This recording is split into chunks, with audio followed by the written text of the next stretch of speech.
नमस्कार, लोकमंच न्यूज देख रहे हैं आप। मैं हूं आपके साथ सुरभि राजपूत। किसान आंदोलन के 11वें महीने पर लखीमपुर खीरी के मामले में केंद्रीय गृह राज्य मंत्री अजय मिश्रा टेनी की बर्खास्तगी एवं गिरफ्तारी की मांग को लेकर संयुक्त किसान मोर्चा यानी कि एसकेएम ने आज मंगलवार सुबह से ही लेकर दोपहर के 2 बजे तक देशव्यापी प्रदर्शन का आह्वान किया। केंद्र के 3 कृषि कानूनों का विरोध करने के लिए पंजाब, हरियाणा और उत्तर प्रदेश के किसान पिछले साल 26 नवंबर से दिल्ली की सीमाओं पर डेरा डाले हुए हैं। संयुक्त किसान मोर्चा ने आधिकारिक बयान में कहा है कि ये प्रदर्शन लखीमपुर खीरी मामले में अजय मिश्रा की बर्खास्तगी और गिरफ्तारी की मांग को और तेज करने के लिए है। ये प्रदर्शन जिला कलेक्टर मजिस्ट्रेट के जरिए राष्ट्रपति को ज्ञापन सौंपने के साथ ही खत्म होगा। आपको बता दें कि 3 अक्टूबर को हुई लखीमपुर खीरी हिंसा में मारे गए 8 लोगों में 4 किसान थे, जिन्हें बीजेपी कार्यकर्ताओं को ले जा रहे एक वाहन ने कथित तौर पर टक्कर मार दी थी। अन्य मृतकों में भाजपा के 2 कार्यकर्ता और एक चालक भी शामिल है। हालांकि अब इस मामले में केंद्रीय मंत्री टेनी के बेटे आशीष मिश्रा को और 12 अन्य लोगों को गिरफ्तार भी किया जा चुका है। गिरफ्तारी के बाद किसानों ने दावा किया है कि अजय मिश्रा का बेटा आशीष एक वाहन में था। हालांकि इस आरोप का आशीष और उनके पिता ने पूरी तरीके से खंडन किया है। आशीष मिश्रा को इस मामले में 9 अक्टूबर को गिरफ्तार किया जा चुका था। और इसी पर बातचीत करने के लिए हमारे साथ यूपी के अलग अलग जिलों से सीधे ग्राउंड जीरो से संवाददाता जुड़ गए हैं। उनसे आपका पहले परिचय कराते हैं। आपको बता दें, हमारे साथ देवेंद्र जुड़े हैं एटा से, राशिद आगरा से और विकास आजमगढ़ से। सबसे पहले मैं देवेंद्र आपके पास आऊंगी। 26 नवंबर यानी कि आज पूरा 1 साल हो चुका है किसानों को अपने आंदोलन को लेकर, और किसान 12 महीने से पूरे 1 साल से अपने आंदोलन को लेकर अड़िग है।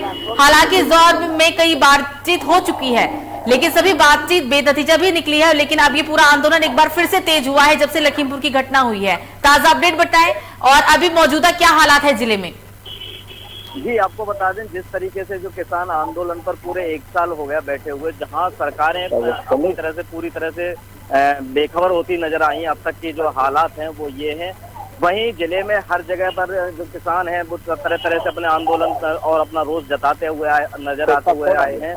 वहीं आपको बता दें, एटा में भी फिलहाल जो एक संघर्ष किया था किसान आंदोलन ने, काफी 1.5 महीने तक पूरा यहाँ पर बैठ के अपना विरोध जताया, धरना प्रदर्शन किया, अपनी मांगों को लेकर प्रशासन तक पहुंचाया, प्रशासन से लेकर शासन तक पहुंचाने की कोशिश की। तो कहीं ना कहीं ये शासन की बहुत बड़ी कमी मानी है। आप सरकार की आप बात करें तो सरकार किसी भी नतीजे पर नहीं पहुंचना चाहती है कि किसानों की किसी भी मांग को उनका माना जाए। और जो कि हालांकि जो विधानसभा चुनाव आगामी जो कुछ ही महीने बाकी बचे हैं, उसको लेकर भी पूरी तरह से अभी भी किसान सरकार के तरह कानों पर पूरी तरह से कहीं भी कोई भी नजर नहीं आ रही है फिलहाल की अगर बात की जाए तो। बिल्कुल देवेंद्र हमारे साथ बने रहिएगा। आशित के पास से लेंगे। आशित, क्या इस वक्त हालात है आगरा के, क्योंकि एक बार फिर से ये पूरा आंदोलन तेज हो रहा है 3 अक्टूबर की हिंसा के बाद। लखीमपुर में जो 3 अक्टूबर को हुआ, तब से ही किसान आंदोलन को लेकर लगातार आंदोलनरत है और अपनी आवाज सरकार के पास पहुंचा रहे हैं। सरकार के खिलाफ जमकर हमलावर भी है। ताजा हालात बताए इस वक्त क्या है जिले में। देखिए, आगरा के हालात जो है वो अभी फिलहाल किसानों के मामलात में तो सामान्य है, लेकिन अभी हाल ही में राकेश डालने की हत्या वो मौत के मामले में जब यहाँ आए थे तो उन्होंने सीधे तौर पर सरकार को अपने निशाने पर लिया था। उनका ये कहना है कि 2012 में सुषमा स्वराज, अरुण जेटली द्वारा इसी कानून का विरोध किया गया था और इस कानून को काला कानून बताया गया था। लेकिन 2020-2021 के अंदर ये कानून अब सफेद कैसे हो गया। राकेश टिकैत लगातार जहां भी किसानों का मसला है वहां अपनी आवाज को बुलंद कर रहे हैं, बल्कि वहां फौरन पहुंच जाते हैं। लखीमपुर वाले मामले में भी वो तत्काल कार्रवाई करते हुए प्रशासन की तरफ से अन्य नेताओं को एंट्री वहां नहीं दी गई थी, लेकिन राकेश टिकैत को दी गई। तो किसानों के मसले में राकेश टिकैत का ये भी कहना है कि 11 महीने हो चुके हैं, हम लोग दिल्ली के बॉर्डर पर बैठे हुए हैं और हमें दिल्ली तक जाने नहीं दिया जा रहा है। दिल्ली का रास्ता जैसे ही खुलेगा सबसे पहले हम लोग पहुंचेंगे दिल्ली और संसद के अंदर बाहर नहीं पहुंचेंगे। तो राकेश टिकैत अपनी बातों पर बिल्कुल अटल है। वो किसी भी तरीके से अपनी बात के पीछे हटना नहीं चाहते हैं। किसानों की हक की लड़ाई उन्होंने अपनी जाति लड़ाई के रूप में ले लिया है। और आपको बता दें कि सरकार और किसानों के बीच का ये मामला है सरकार भी बिल्कुल हटने को तैयार नहीं है और किसान भी पीछे हटने को तैयार नहीं है। सर्दी के मौसम में भी उन लोगों ने सर्दी को, ठंड को बर्दाश्त किया, गर्मी में भी तपती धूप को बर्दाश्त किया और बारिश की छींटें भी उनको वहां से नहीं हटा सकी। तो जाहिर होता है कि किसानों की बात को लेकर कहीं ना कहीं सरकार को विचार करना पड़ेगा, क्योंकि किसान भारत का अन्नदाता है और उनके बारे में सरकार को ठोस कदम लेना बेहद जरूरी है। राकेश टिकैत लगातार किसानों की आवाज को जो है बुलंद कर रहे हैं। अब देखिए, ये जो सिलसिला है, इस सिलसिले पर राकेश टिकैत का कहना है कि सरकार जो बात करती है वो पूर्ण रूप से मजबूत होकर बात नहीं करती है।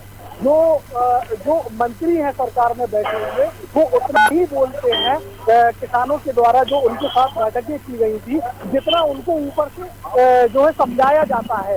राकेश टिकैत ने इस बात को नजर रखते हुए आगरा के अंदर अभी ये बयान दिया था कि हमने जो पूरा चिट्ठा है वो तैयार कर रखा है, सरकार के लोग आए और उसके हस्ताक्षर कर रहे हैं। तो राकेश टिकैत कहीं हटते हुए नजर नहीं आ रहे हैं। सरकार भी कई प्रयास कर चुकी है, वार्तालाप अधूरी वार्तालापें हो चुकी हैं, लेकिन अभी तक इस समस्या का कोई समाधान नहीं हुआ है। आगे क्या रहेगा इसमें, ये आगे का विषय बताएगा। जी बिल्कुल राशिद, सही कहा आपने कि आगे अब आने वाले समय में क्या होगा ये तो खैर समय ही बताएगा।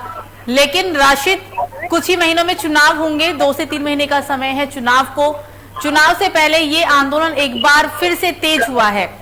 हमने दिल्ली चुनाव में देखा, हमने बंगाल चुनाव में देखा कि इस आंदोलन का असर बहुत ज्यादा देखने को मिला। बीजेपी को करारी हार मिली, जैसे बीजेपी दावा कर रही थी, उससे जो नतीजे आए वो बिल्कुल उलट आए हैं। आपको ऐसा लगता है कि इस बार का विधानसभा चुनाव किसान आंदोलन पर काफी बड़ा असर डाल सकता है? बिल्कुल आपको बता दूं, कल हमने ये सवाल किया था राकेश टिकैत से, क्या आप अपने प्रत्याशी मैदान में उतारेंगे? तो इस पर उनका सीधे तौर पर ये कहना था कि भारतीय जनता पार्टी को हराना हमारा मकसद है और हम कोई प्रत्याशी नहीं उतारेंगे, बल्कि मैदान को साफ कर देंगे। अब जो भी खिलाड़ी हैं वो वहाँ आकर खेल सकते हैं। तो चुनावी मुद्दे पर, ये चुनावी माहौल पर किसान मुद्दा काफी भारी है। उत्तर प्रदेश के अंदर भी बड़ी संख्या में किसान हैं, यहाँ भी खेती होती है, आलू की खेती होती है, लेकिन किसान अपनी बात को मनवाने को तैयार है, लेकिन सरकार मानने को तैयार नहीं है। तो जाहिर सी बात है, कहीं ना कहीं ये मामला विधानसभा के बिल्कुल ये पूरा जो किसान आंदोलन है वो आने वाले चुनाव में काफी असर डाल सकता है। राशिद, आप हमारे साथ बने रहिएगा। सीधा अब हम चलेंगे विकास के पास। विकास, जब बंगाल में चुनाव था तो उस दरमियान राकेश टिकैत लगातार प्रचार प्रसार कर रहे थे, नतीजा जो हुआ वो सभी के सामने है। अब यूपी में चुनाव है, यूपी में एक बार फिर से राकेश टिकैत का जो प्रचार प्रसार है वो काफी असर डालने वाला है। बीजेपी के लिए शायद ये मुश्किल की घड़ी हो सकती है। राशिद, माफ कीजिएगा, विकास सवाल आपसे है। जी बता दें कि किसानों की मांगों को लेकर जो सरकार कदम पूरा नहीं कर पा रही है, इसके बाद अब किसान इसमें आक्रोशित बैठे हुए हैं। आक्रोशित किसानों का मांग न पूरा होने पे किसान बड़ा आंदोलन कर सकते हैं। और यहाँ से बात की जाए वहीं बात की है आजमगढ़ जनपद की। आजमगढ़ जनपद में जो किसान एकदम बेहाल हो चुके हैं और रह गया। यहाँ पे आजमगढ़ की बात तो आजमगढ़ में किसान खास असर तो कुछ ऐसा खास असर नहीं दिख रहा है, लेकिन किसान बुरी तरीके से डबल है। और वहाँ जिला अधिकारी की बात की जाए, जिला अधिकारी के किसान अपनी फरियादें लेके गए। नुकसान जो पिछले महीने 16 सितंबर को बारिश को लेकर तमाम फसलें नुकसान हुई है, किसानों के नुकसान हुई है, उसके लेकर कई दफा ज्ञापन दिए। अभी तक प्रशासन ने कोई कार्रवाई नहीं की है और लगातार किसान लेकिन विकास, केंद्रीय गृह राज्य मंत्री की गिरफ्तारी की मांग हो रही है, उन्हें बर्खास्त करने की मांग की जा रही है। हालांकि जांच का विषय है, क्योंकि अब पूरा जांच होगा, उसके बाद ही क्या नतीजा निकलेंगे ये जांच के आधार पर ही पता चलेगा। लेकिन गिरफ्तारी की मांग करना और एक बार किसान आंदोलन को तेज करना, ये किस और इशारा करता है? ये क्या ये पूरी की पूरी रणनीति यूपी चुनाव को देखते ही बनाई जा रही है? यूपी चुनाव है इसीलिए इस पूरी रणनीति को तैयार किया गया है। जी बता दें आपको कि किसान आंदोलन जो चल रहा है, इसमें जो मंत्री जी की गिरफ्तारी की मांग की जा रही है, वहाँ कई जगहों से किसान पीड़ित है और रह गया पीड़ित करने के बाद, वहाँ पे सरकार द्वारा कोई उनकी मांगे नहीं पूरी की जा रही है और न पूरी हो रही, इसलिए किसान अपने आंदोलन पे बरकरार बने हैं। बिल्कुल, विकास बने रहेगा। सीधा चलेंगे देवेंद्र के पास। देवेंद्र, इस पूरे एक साल में कई दौर की बातचीत हुई थी, लेकिन सभी बातचीत बेनतीजा साबित रही है। पिछले जब ये आंदोलन शुरू हुआ था, यानी कि 26 नवंबर 2020 से लेकर फरवरी तक 12 से 11 दौर की बातचीत हुई, लेकिन फरवरी से लेकर आज तक बीच में कोई बात ना बनना, और कहीं ना कहीं पहले सरकार के जो नुमाइंदे थे वो भी बात करने की पहल कर रहे थे। गृह मंत्री से लेकर रक्षा मंत्री तक ने बात की थी, लेकिन अभी बात को लेकर आगे ना बढ़ना, ऐसा क्यों? जी बिल्कुल, निश्चित तौर पे हम कह सकते हैं जिस तरीके से किसानों ने जब से आंदोलन पर बैठे हैं, वहां से लेकर किसी भी ऐसा नहीं कि किसी को नहीं पता हो कि किसान क्या चाहते हैं, किसानों की आखिर मांग क्या है।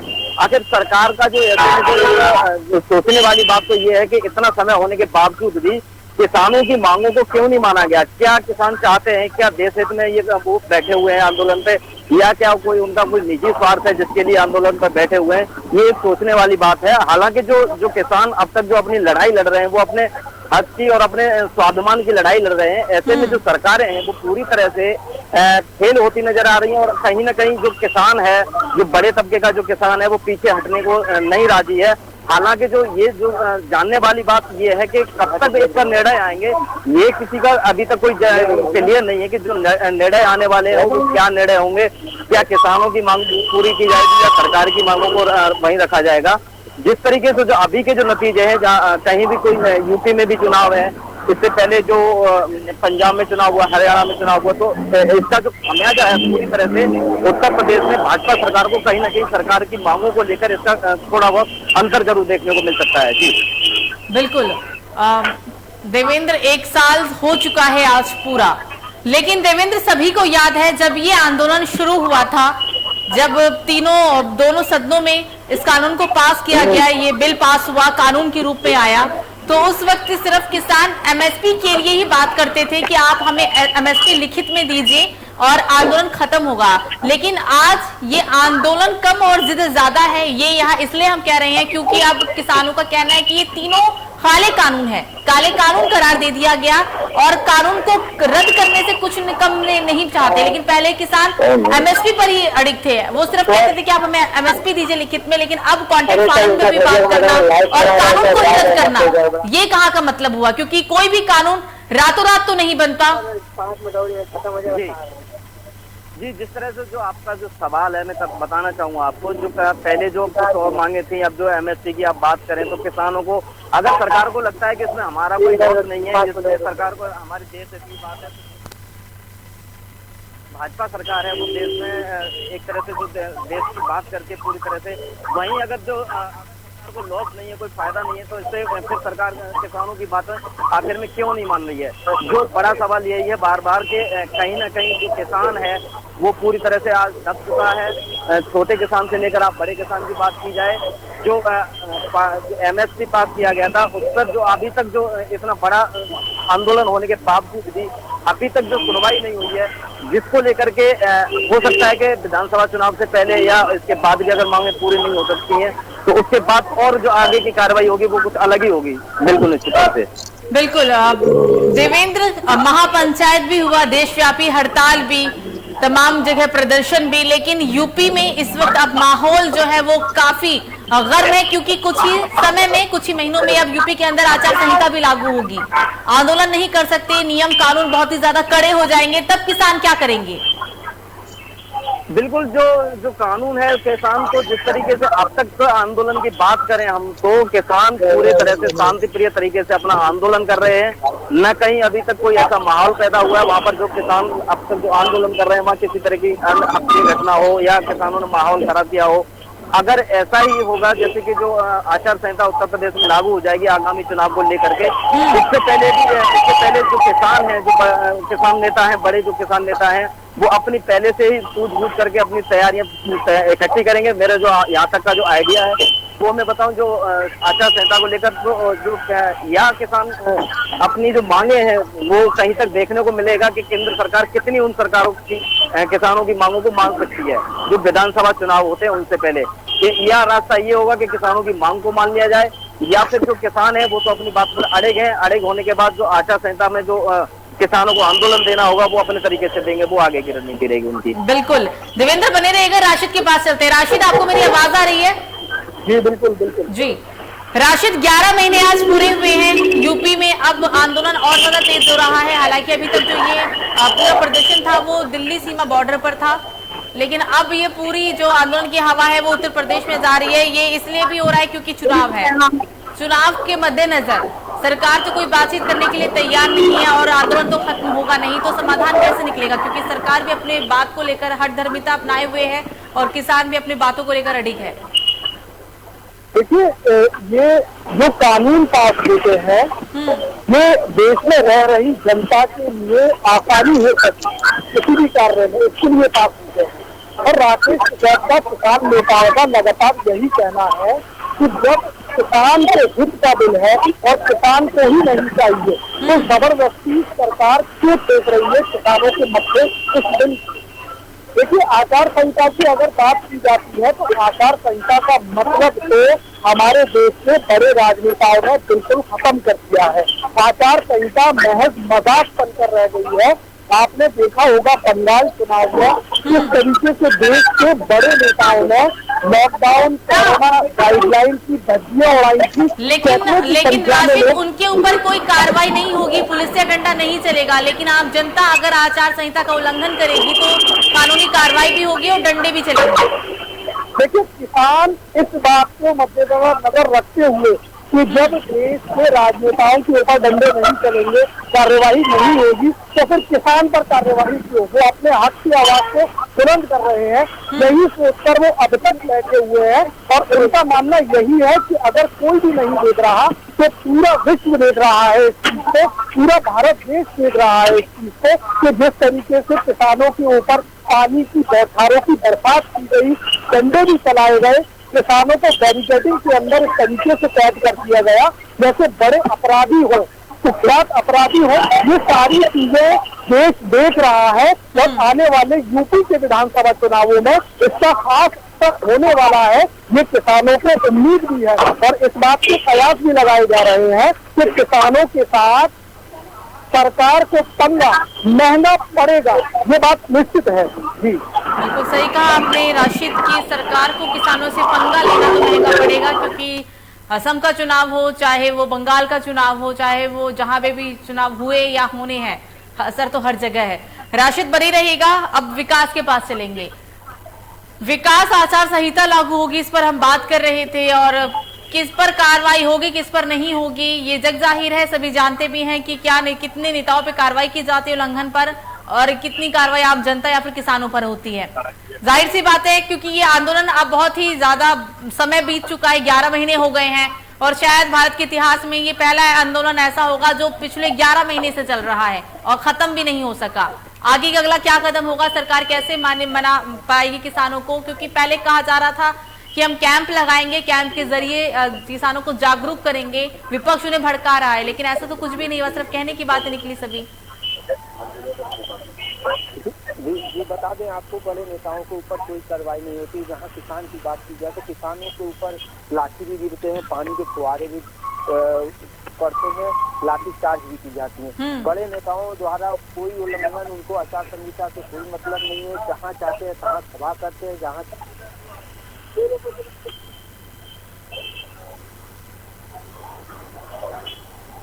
विकास आवाज आ रही है आपको मेरी? विकास आपको मेरी आवाज आ रही है? शायद किसी तकनीकी समस्या के कारण उन तक आवाज नहीं आ पा रही है। बहरहाल आप तीनों ही हमारे साथ जुड़े बातचीत के लिए, आप तीनों का बहुत बहुत शुक्रिया। हमारे साथ है देवेंद्र, राशिद और विकास। किसान आंदोलन को लेकर हम ये बात कर रहे थे क्योंकि आज 26 अक्टूबर है और 26 अक्टूबर यानी कि आज के दिन पूरे 11 महीने हो चुके हैं किसान को दिल्ली सीमा बॉर्डर पर अपने आंदोलन को लेकर बैठे हुए। पिछली सर्दियों में भी किसान अपने आंदोलन को लेकर अडिग थी, इतनी गर्मी भी हुई, लेकिन गर्मियों में भी किसानों का जो मनोबल था वो नहीं टूटा और अपने आंदोलन को लेकर वो अभी भी अड़िग हैं। उनका साफ तौर पर कहना है कि जब तक सरकार बात हमारी नहीं मानेगी, तीनों काले कानून को रद्द नहीं करेगी, तब तक वो ये प्रदर्शन खत्म नहीं करेंगे। लेकिन 3 अक्टूबर की घटना के बाद, यानी कि लखीमपुर की घटना के बाद से ही अब किसानों का आंदोलन एक बार फिर से तेज है। यहां पर उनकी मांग है कि जब तक केंद्र गृह राज्य मंत्री अजय मिश्रा टेनी को बर्खास्त नहीं किया जाएगा, उनकी गिरफ्तारी नहीं होगी, अब वो इसके लिए देशव्यापी हड़ताल भी करेंगे और आज जो उन्होंने किया भी। फिलहाल अभी के लिए मुझे दीजिए इजाजत। लोकमंच न्यूज पर खबरों का सिलसिला जारी रहेगा। नमस्कार।